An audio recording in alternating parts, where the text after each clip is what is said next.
વલસાડ તાલુકામાં સ્થાનિક સ્વરાજની ચૂંટણીમાં ભાજપે મજબૂત પ્રદર્શન કર્યું છે। ઉમેદવારી પરત ખેંચવાના છેલ્લા દિવસે જિલ્લા પંચાયતની 1 અને તાલુકા પંચાયતની 5 બેઠકો મળી કુલ 6 બેઠકો પર ભાજપના ઉમેદવારો બિનહરીફ રીતે વિજેતા જાહેર થયા છે। વલસાડ તાલુકામાં સ્થાનિક સ્વરાજની ચૂંટણીમાં ભાજપે મજબૂત પ્રદર્શન કર્યું છે। ઉમેદવારી પરત ખેંચવાના છેલ્લા દિવસે જિલ્લા પંચાયતની 1 અને તાલુકા પંચાયતની 5 બેઠકો મળી કુલ 6 બેઠકો ઉપર ભાજપના ઉમેદવારો બિનહરીફ વિજેતા જાહેર થયા છે અને જિલ્લા પંચાયતની બેઠક પર કોંગ્રેસના ઉમેદવારે ઉમેદવારી પરત ખેંચતા ભાજપના ઉમેદવાર બિનહરીફ જીત્યા હતા। તાલુકા પંચાયતની વિવિધ બેઠકો ઉપર પણ કોંગ્રેસ અને અન્ય પક્ષોના ઉમેદવારો દ્વારા ઉમેદવારી પરત ખેંચાતા ભાજપના ઉમેદવારો બિનહરીફ જાહેર થયા, જ્યારે એક બેઠક પર કોઈ વિરોધી ઉમેદવાર ન હતો।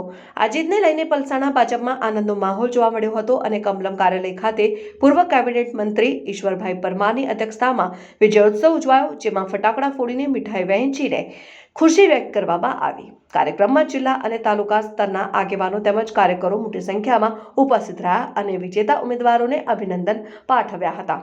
બ્યુરો રિપોર્ટ, સત્ય ટીવી ન્યૂઝ, સુરત।